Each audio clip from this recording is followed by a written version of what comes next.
Today on the Trent Out Loud Podcast. You cannot accept black people in the White House. Like, for her to make that comment on this type of stage was crazy. Let's hear it again. What up? It's your boy, Trent Out Loud, and I'm back with another episode. All right, it's Wednesday morning, my third favorite day of the week. The weekend is close. All right, I got a good show set up for you guys today. I got 3 lead stories. Yesterday was day 2 of the DNC convention, so just like Tuesday show, I got a recap for you. Then we're going to talk about Steve Harvey denying that he got paid to endorse Kamala Harris. And then our third and final lead story, we're going to talk about one of George Floyd's killers who has just been released from jail. Then in quick news, we're going to talk about Lil Yachty unfollowing Drake. We're going to talk about the Cartel Suing Diddy, an NBA player hitting his baby mama in the mouth, Russell Simmons, NBA YoungBoy. Red Cup has released what the lines mean on their cups. I don't know how that got into quick stories, but whatever. And then finally, we're going to talk about Omarion being celibate for 3 years. And then, as always, we're going to close out with question of the day and a little bit of sports news.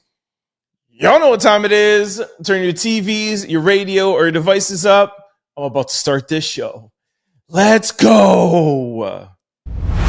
All right, so last night was day 2 of the DNC, the Democratic National Convention. For those of you who follow the show daily, Tuesday show, I covered day 1. And if you watched that show, I covered a bunch of people. There was Steve Kerr, etc. There was a lot of people, I think 5 or 6 people. Last night were the Obamas, and nothing else mattered. It was the same length, started at 6 p.m. I watched it till midnight. There were people, but nobody is talking about them except for the Obamas. Do I got some sound bites for y'all? Notable, just before I get into Michelle and Barack, Doug, Kamala's husband, did speak. He spoke very well. He normalized her. He motheredized her, if that's an expression. I know a lot of people still don't know who Kamala Harris is, don't know like the actual, they know that she was a prosecutor, know she was a VP, but doesn't understand who she is as a person. And that was Doug's task last night. He spoke really nicely about, her joining his family, how the relationship with his daughter. As you guys know, Kamala doesn't have kids of her own, but Doug has a son and a daughter, and he is divorced. So he spoke about their blended family. And, we've never seen anything like that in the White House, right? Normally in the White House, it's just the regular family, married. We have 2 kids, you have the Clintons where, Bill did whatever he did with Monica Lewinsky, and Hillary stayed with him. And they said it was just to keep up their political ambitions. Now you have somebody like Kamala who is, doesn't have kids of her own, has stepkids. Her husband was married before. So it was just nice to see the representation of a blended family being normalized. And I think Doug did a great job of that. However, nobody this morning is going to talk about that. All they're going to talk about is Michelle Obama and Barack Obama's speech.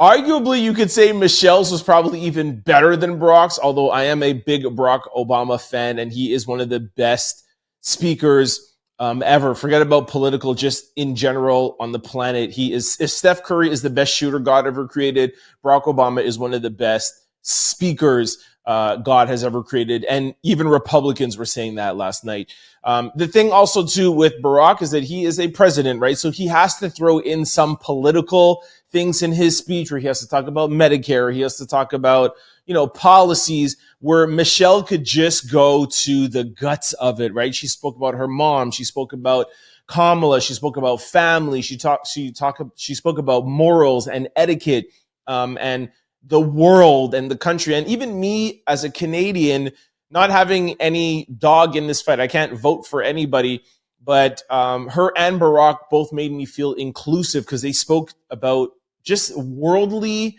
things that everybody feels, right? And everybody hopes for, just a better life and the opportunity to make a small difference in the everyday American or Canadian or Jamaican or somebody from, from Brazil or from Australia or from wherever it is you are in the world. And that's what I love about both of them.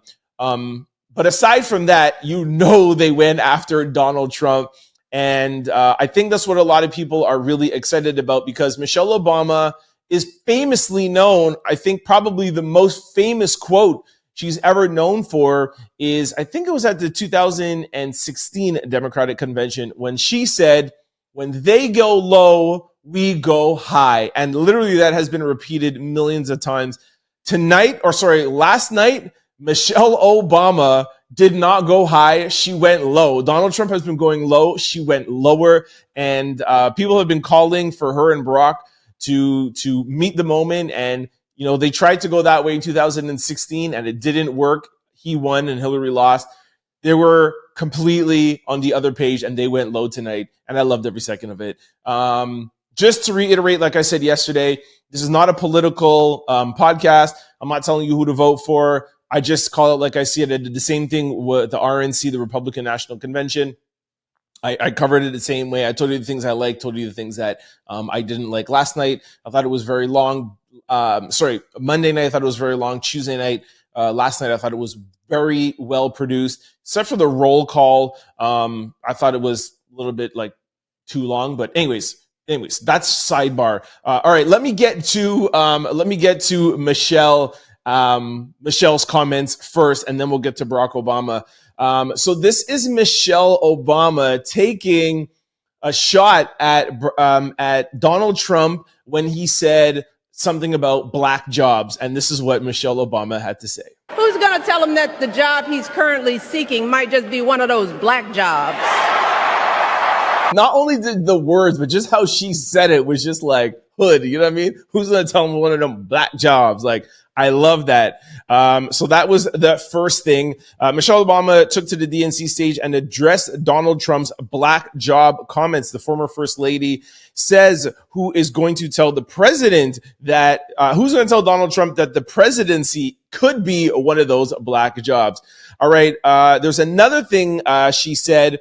You know what? I won't even do justice setting up. I'll just run to the clip and have you guys listen for yourself. Take a listen to this. For years, Donald Trump did everything in his power to try to make people fear us. See, his limited, narrow view of the world made him feel threatened by the existence of two hardworking, highly educated, successful people who happen to be black.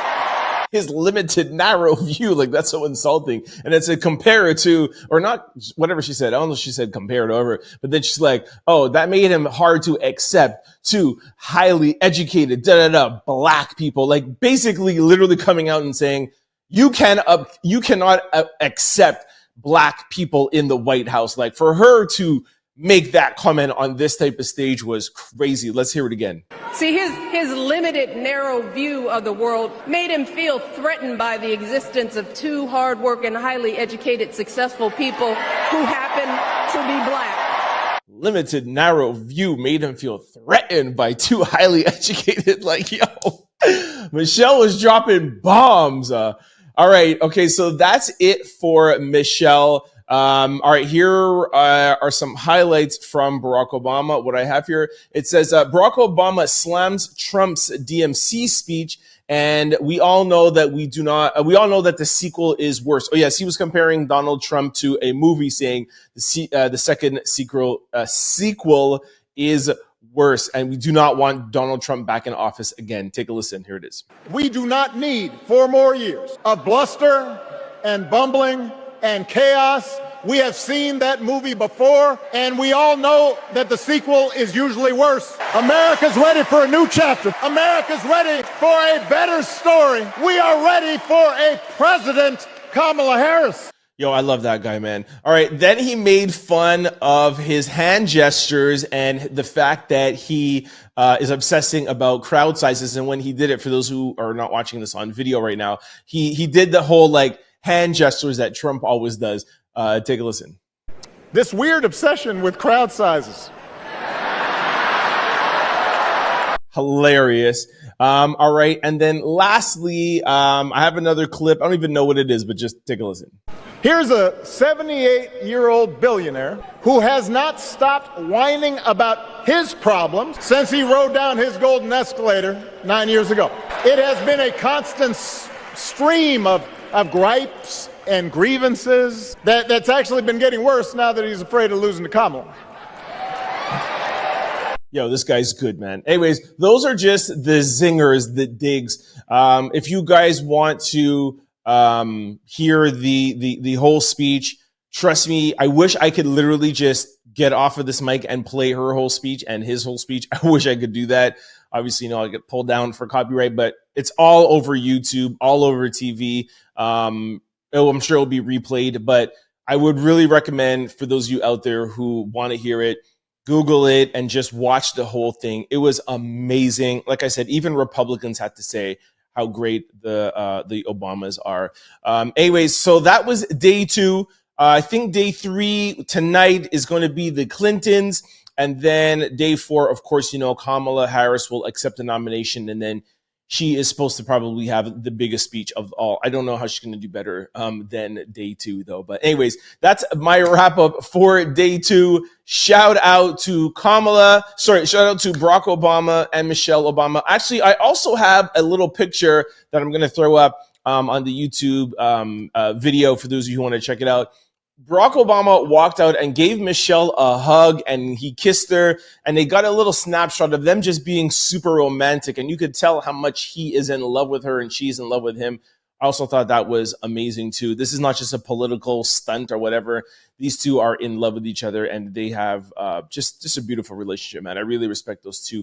Anyways, let me know if you guys watched it last night. Let me know what you guys think. Send me an email, trentoutloud@cfqr600.com. Comment below.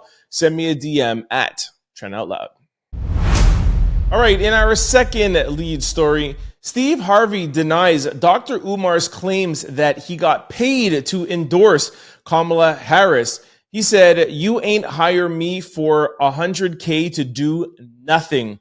All right, Steve Harvey recently addressed Dr. Umar's recent claims about him. Dr. Umar had claimed that Harvey and several other black celebrities are being compensated to pursue black voters into supporting Vice President Kamala Harris in this coming election. In response, Steve Harvey denies those claims on his show, The Steve Harvey Morning Show. Steve Harvey said, "Brother Umar, let me say this, man. I absolutely love some of the things you say. I really, really do. Some of the stuff I don't always agree with, but ain't nobody got to agree with everything I say. But let me clear the air on something. You can't hire Steve Harvey for $10,000. I don't know where you got that number from, but you cannot offer Steve Harvey $10,000 for nothing. You can go through the industry and ask about me." I have a little clip of Steve Harvey. Take a listen. First of all, we're going to have her on her again, or how many other times is needed to get her into office. To get the vote. Brother Umar, let me say this, man. I absolutely love some of the things you say. Some of the stuff I don't always agree with, but let me clear the air on something. You can't offer Steve Harvey $10,000 to do nothing. Yo, I gotta say, I'm Team Harvey on this one. Actually, hold on. I actually just remembered I actually do have a clip of Dr. Umar Johnson making these accusations. So before I even comment, let me play a little clip from Dr. Umar. Here you go. We're going to be honest, Steve Harvey and Ricky Smiley, and I love you both. Y'all only carried on because y'all got paid to carry on. Can we please be honest? Kamala Harris and the Democratic plantation is paying you celebrities, paying you to shame black people into voting. All right, listen, y'all know me, how I feel about Dr. Umar. I do like him. Like Steve Harvey said, I do agree with some of the things he says. Some of the things he says are completely outlandish. Look, first of all, before I even comment about Dr. Umar, I 100% believe Steve Harvey. Steve Harvey is worth like $170 million. What does Steve Harvey need with 10 G's? Like that just makes no sense. Ricky Smiley, I don't know nothing about his bank account or his pockets or nothing. But that could be true. But I 100% believe Steve Harvey that he's not taking 10 G's for anything.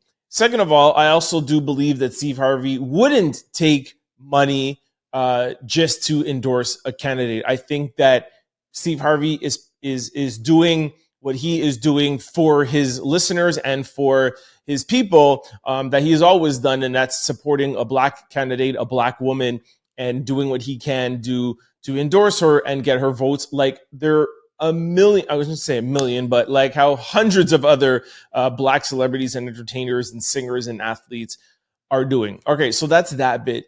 Dr. Umar, like Dr. Umar is a tad bit like the Andrew Tates of the world and the Donald Trumps of the world, where his main source of income is being not his main source of income is being, I was about to say is being viral, but it's not. His main source of income is doing talks. Everything that he posts underneath the video is the dates of his appearances, right? So he gets like appearance fees.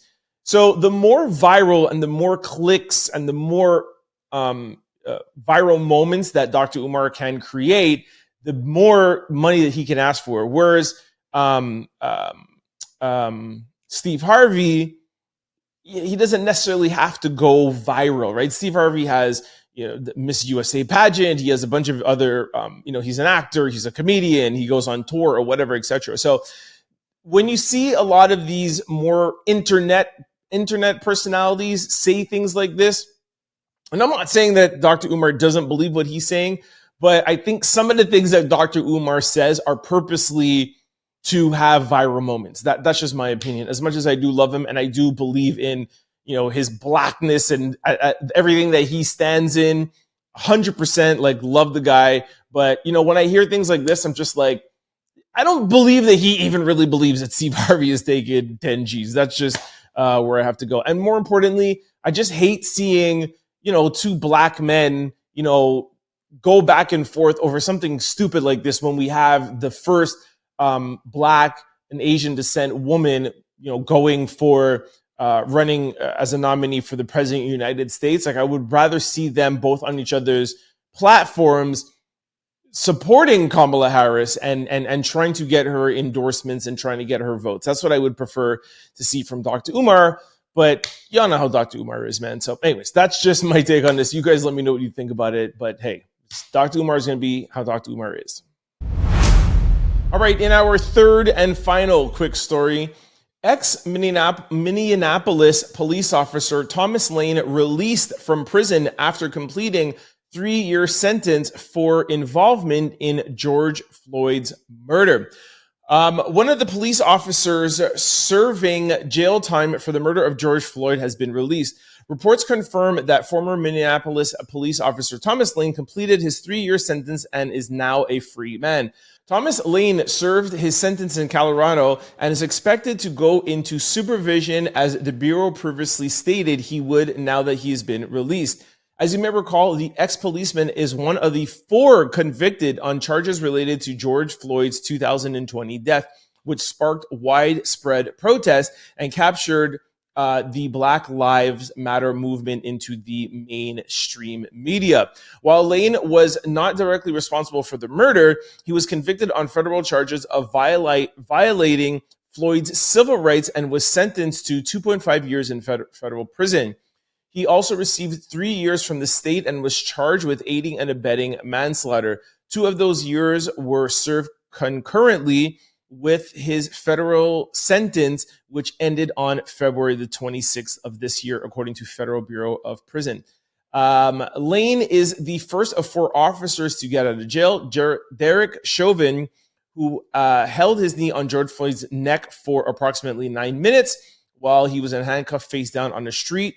As far as the other officers involved, Alexander pleaded guilty to manslaughter and was sentenced to 3.5 years, while the other officer was convicted of second-degree aiding and abetting manslaughter and sentenced to 5 years in jail. All right, so that was just like a rundown and a recap of the other 3 officers. It sounds like one will be out shortly, the next one will be out in maybe 2 years, and Derek Chauvin is going to be out in looks like maybe 20 to 30 years. Of course, there is rage online over this.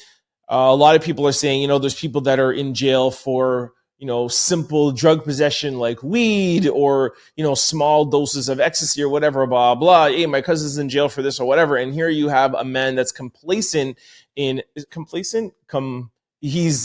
has something to do with another man's murder and he's being released from jail. So there's been a kind of like a little uproar. People are not protesting or anything, but there is this complicit was the word I was looking for. But yes, there's people, talking online how the justice system is unfair, how there's a lot of black and brown minorities in jail for much, much lesser crimes. And you had these 3 officers who just watched while Derek Chauvin literally had his knee on George Floyd's neck for 9 minutes, and they did nothing, and they think that he should be in jail. This is the court system that we are in. This is, this is just what it is. Happy that they at least got sentenced, and I do think they should have gotten longer time, but the law is the law, right? You cannot give somebody more time than the law allows. So take from it what you will. All right, this brings us to quick news. Ring my bell. Lil Yachty unfollows Drake amidst rumors their leaked single will move forward without Yachty's involvement. Okay, this is huge news. I know we just talked about like the DNC and George Floyd or whatever, but in music news, this is huge, okay? It looks like there's some tension brewing between Lil Yachty and Drake.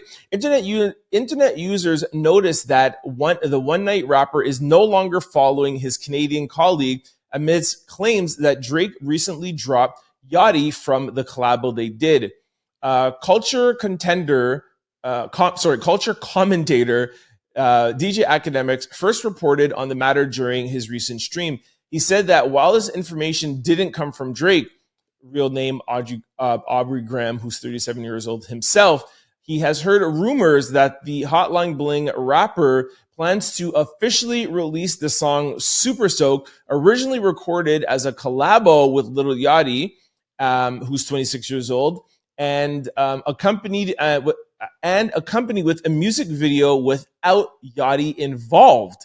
DJ Academics noted that the situation was confusing considering Drake gave the song to Lil Yachty to use on his one of his latest projects. It seems things didn't go as planned. However, as Drake said to be in the process of officially releasing the record minus Yachty's verse.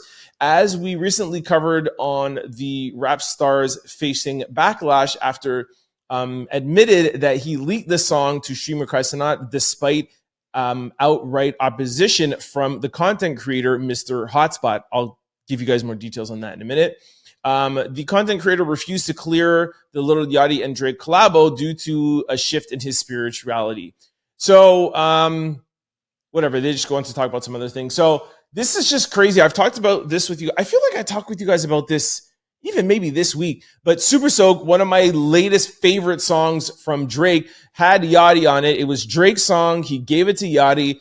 The guy, whatever his name was, the content creator who's a TikTok content creator, didn't want to let Yachty use it and didn't want to let him release it because they were swearing on it. And he is Christian. And he was like, nope, I'm not going to clear it until you guys make a clean version. Apparently, Drake and Yachty were like, all right, fine, and we're not going to use it. Yachty leaked it on a stream with Kai and was like, fine, at least just let it be out there. People like me loved it. I was like, yo, I even said Joe Budden loved it too. It's like, yo, this is a smash. And now it looks like Drake is like, all right, yo, let me take Yachty off of this, take the song back. Again, I don't know if he's doing a clean version or maybe he's talking to this TikTok creator behind everyone's back and being like, maybe I'll pay you off. Let's see how Christian you really are. Will you take more money to let me leave it, to not make a clean version? Or maybe Drake's like, you know what? Pfft, bump that. Like, I'll just make a clean version and I want this song. I don't know. I mean, if it's coming from academics, I mean, there's got to be some truth to it. But the thing that's shocking is that Drake doesn't have many friends left in the industry, and Yachty has been Drake's mouthpiece for the past, pretty much the whole beef. Drake has not done one interview, and you hear everything that's happening through Yachty and through academics. So There's one or two things. There's actually really beef, and Drake is like, yo, you know what, Yachty, you could have been the leak. I want to cut you off. They've been saying that Drake needs to separate himself from Yachty anyways because he's a mumble rapper and Drake is a legit lyrical rapper and he shouldn't be making songs for Yachty fans. So maybe Drake is like, yo, I'm going to cut him off. But I mean, they were supposed to be best friends. Or they're doing this on purpose to get content creators like myself talking, you know what I mean? And just build up more. Like the more we're talking about Drake, Yachty, the song Super Soak, when it comes out, the bigger that it will be, maybe get to number one. And now no one's talking about Kendrick and talking about, my God, Not Like Us. Those are one of the two things, right? And Drake is very, very smart with marketing and he knows how to steer the conversation his way. So, yeah, I don't know. We'll see what happens. You guys know I'll definitely follow up and let you know. All right, in our second quick story, Sinaloa Cartel member sues Diddy for allegedly ruining his drug business. All right, there's not a big write-up on this, so I don't have that many details, but a drug cartel member, Alfredo Galares, is attempting to sue Diddy and Bad Boy Entertainment for allegedly ruining his reputation with his drug dealer business's contact in New York because he refused to comply with his request to traffic minors for parties. What is this, man? He is seeking $666,000 in damages, but the judge dismissed the case. What is going on with Diddy? It seems like everybody and their mother is literally trying to sue Diddy for something. Yesterday, I talked about a woman that alleged that Diddy sexually assaulted her and she was trying to sue, but then they didn't let her sue. Then she tried to go file criminal charges, but they dropped criminal charges. And now you have a drug dealer trying to sue Diddy in court. How can you be a drug dealer? How is that against the law? How could you be? I just don't understand. Yo, everybody and their mother is trying to sue Diddy, man. This is just crazy. There's nothing to even say. Like, you're a drug dealer. How do you go to a judge and say, yes, I know this is about an illegal activity, but I would still like to sue him because he's ruining my illegal activity? How does that even work, man? Anyways, this is crazy. All right, in our third quick story, Big Three player Larry Sanders' child's mother claims he physically attacked her, and he has photos and video. Former NBA player Larry Sanders, who currently plays in the Big Three, is being accused of striking his son's mother. The woman appeared to be recording after the alleged incident happened. They go on to say, if you're experiencing domestic violence, please visit hotline.org. All right, the woman in question, I'll read to you what she wrote, and then I'll play the video for you, okay? She said, I'm done protecting this man. I just want my baby, y'all. Everyone has down times, and I was down. I lost my job and my son the same week, and it was crazy. Ish happens, but ish like this never happened. In silence, I've cried, and I've cried in silence, and now I'm crying out loud. Just hug me, y'all. I need it. I just need justice and peace. Tag him and his lawyer at Big Three. I'll let him walk this summer. I let him walk this summer, but this is the man y'all have been representing. Shame on you. I'll play the video. Take a listen, and you could notice how much he realizes that he is in trouble, and he's literally begging for her not to record and tell on him. Take a listen. I promise, whatever you need. You just punched me in my mouth. You just looked at me and hit me in my mouth like a...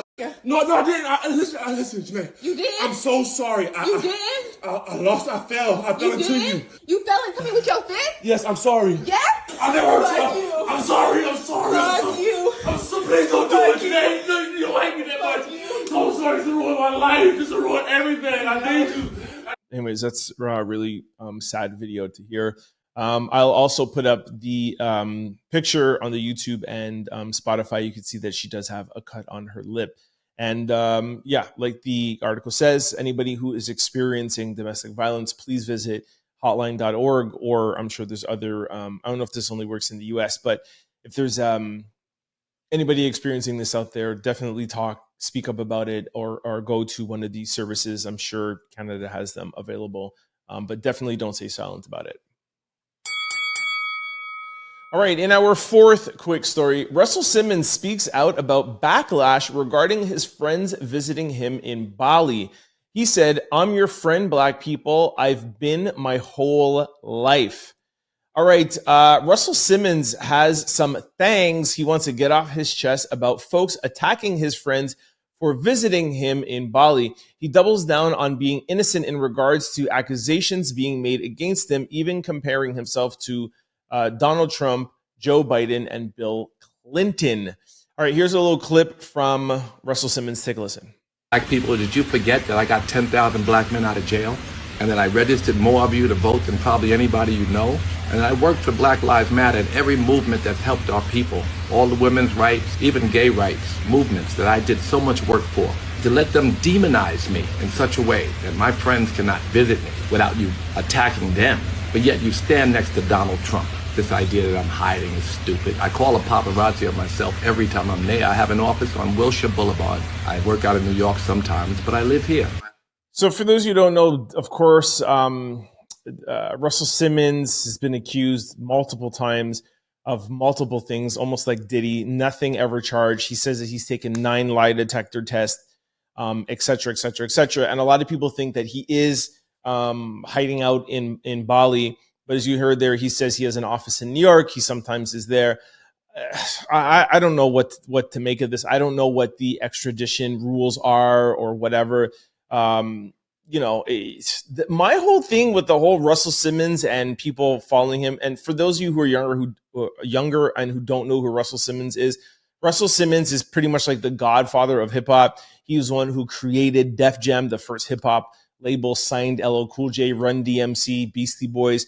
So, like everybody that came under him, that's in the hip hop industry respects Russell Simmons, right? I mean, he signed Ja Rule, DMX, Jay-Z. There's nobody in hip hop that has not been influenced by Russell Simmons. Okay. If you don't know who Russell Simmons is, but my whole thing is that even if you guys are boys and if you guys are friends, why go and take pictures and post it if you know that the hate is going to come? That's what I don't get. I remember when Usher went out there last year, and Usher didn't post it on his Instagram, but Russell posted all over his Instagram. And I know he's doing that to try to make himself humanize himself a little bit more, to be like, hey, I'm hanging out with Usher right after the Super Bowl while all you guys wish that you could have access to him, right? Like, that's my little bro.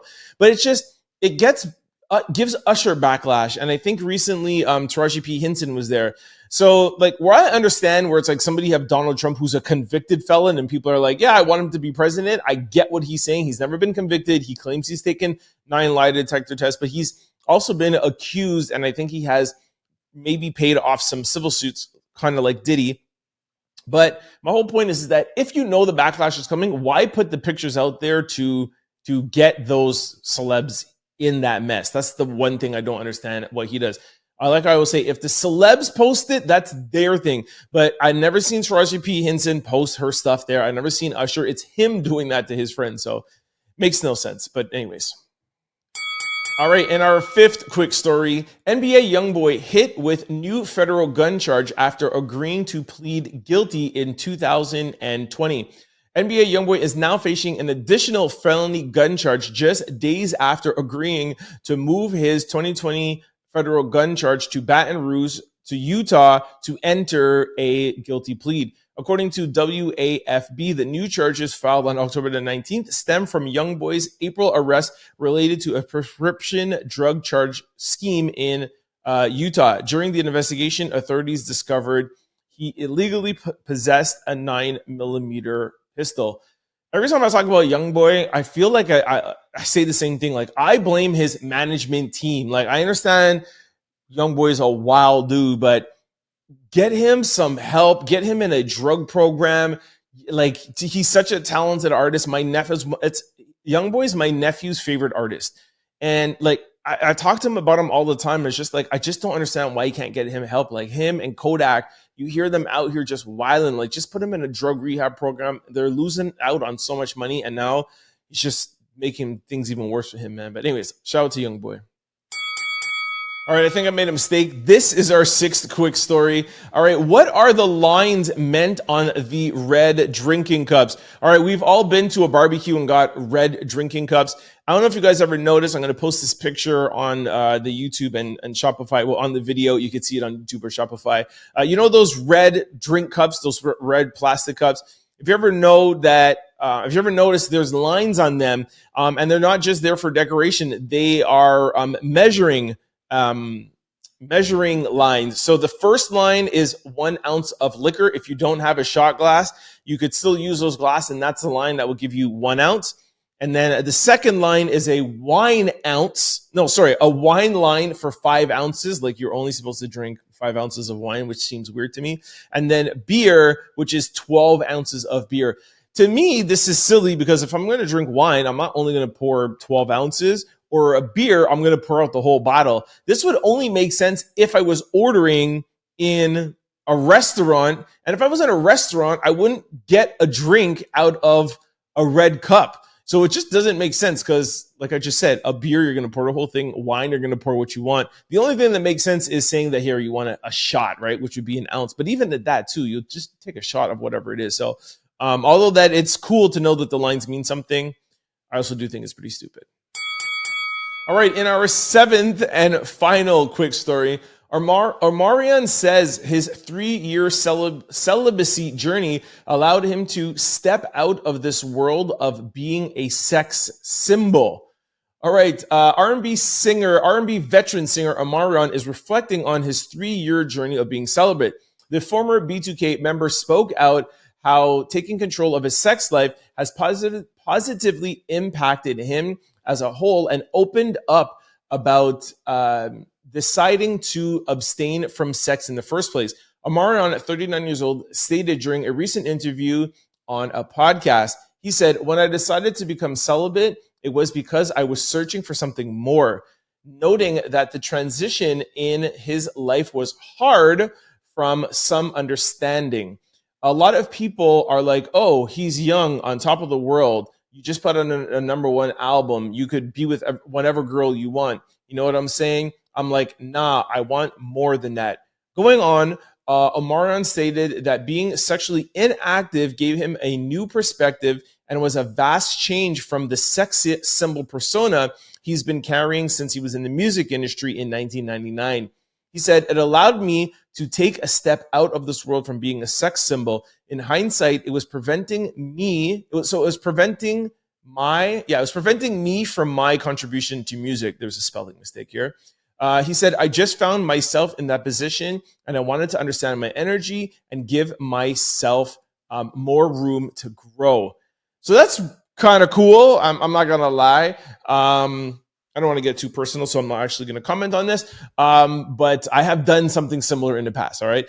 But no, I think that's really cool. And more importantly, I think that it's really brave of him as an R&B artist to actually come out and share this story. Most of the time with men, it's always like, let's try to brag, see how many women you have, or if not that, like how beautiful the woman I am with, or how many, times a week you have sex or whatever. So I think it's really brave of him, to come out and share this side and share like the growth and what he got out of it, because there is a lot of benefits from doing stuff like that. So for those of you who want to check out Omarion's podcast, it's out right now. Sorry, it's not his own podcast, but he's on, I can't remember the name of it, but just Google Omarion podcast, celibacy, and I'm sure it will pop up.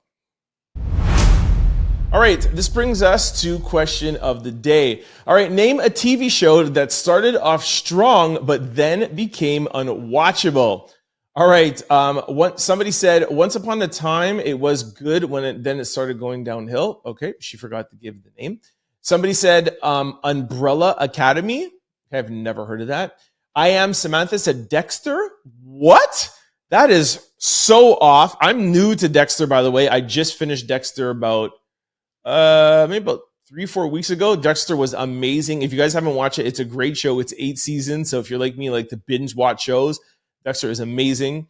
Somebody else said, we are all tuned into Empire every Wednesday night. Then boom, what the hell happened?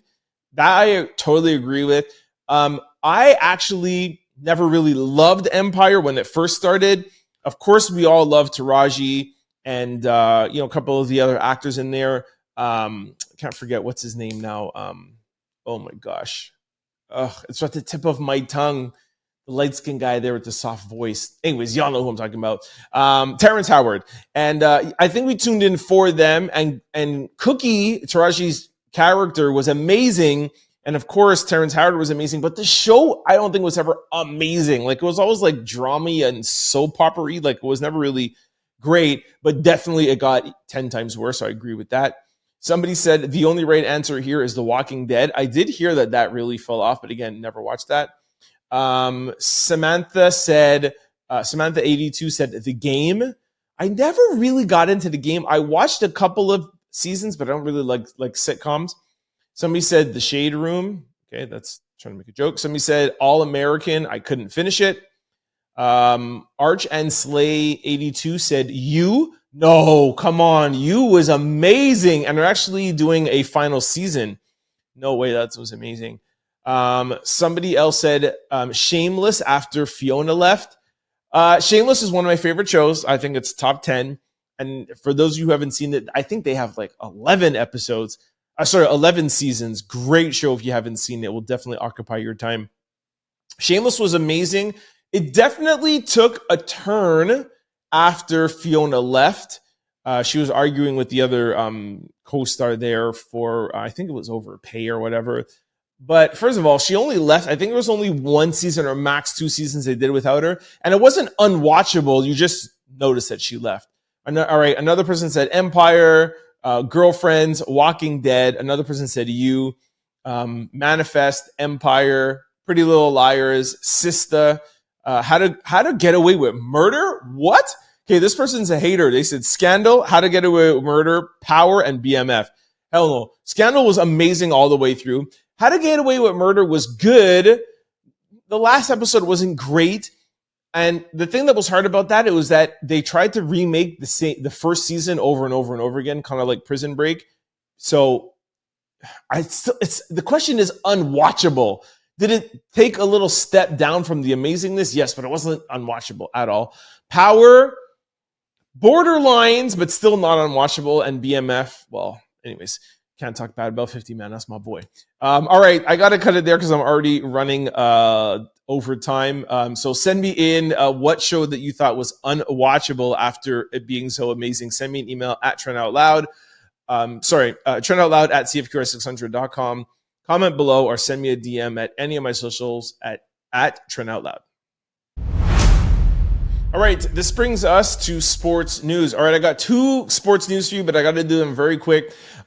Jake Paul says, I'm here for my $40 million and to knock out a legend. Jake Paul says for his Netflix fight coming up with Mike Tyson November 15th.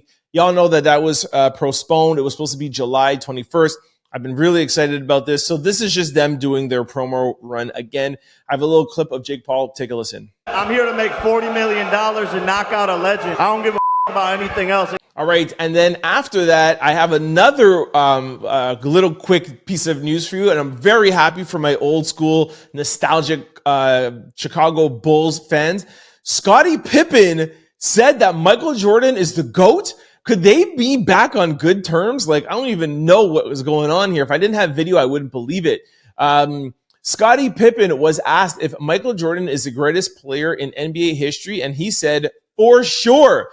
Scottie Pippen calls Michael Jordan the GOAT Scottie Pippen calls MJ the GOAT. In recent years, Scottie Pippen has called LeBron James the greatest basketball player of all times and has been very critical of his former Chicago Bulls teammate Michael Jordan. But now Pippen is calling Michael Jordan the GOAT. Take a listen. Was Michael the best or the greatest ever?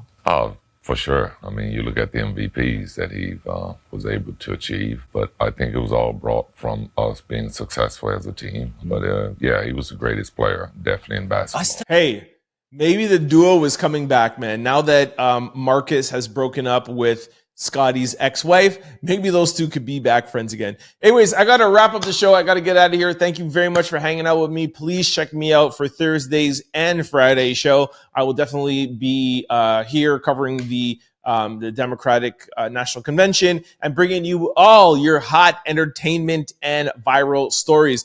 All right, before I go, just got to remind you all the ways to stay up to date with the show. For those of you who are watching on YouTube or podcast platforms, please try to check me out from 11 to 12 on CFQR 90s Hip Hop and R&B Hour. It's a great hour. We play the Trent Out Loud Podcast and mix it in with 90s, 2000s and hip hop R&B. So check it out. Whenever I rush, I literally start talking over myself. It's not very good. And then for those of you who are used to watching on CFQR 600, and you can always catch the show between 11 and 12, you can always check out the show on YouTube or podcast platforms. Just go to your desired site, type in Trent Out Loud. The show will pop up. Don't forget to hit the follow or subscribe button so that you can be notified every time we upload a new show. And if you're like me and you like to watch your podcast with video, Spotify now has video. You don't only have to watch it on YouTube. And lastly, you can stay up to date with me on any social platforms. It's always at Trent Out Loud and the production company Exclusivity Media on Instagram. I'll see y'all tomorrow. Have a great day. Peace. Don't forget to like, comment, and subscribe. It's your boy, Trent Out Loud. Peace.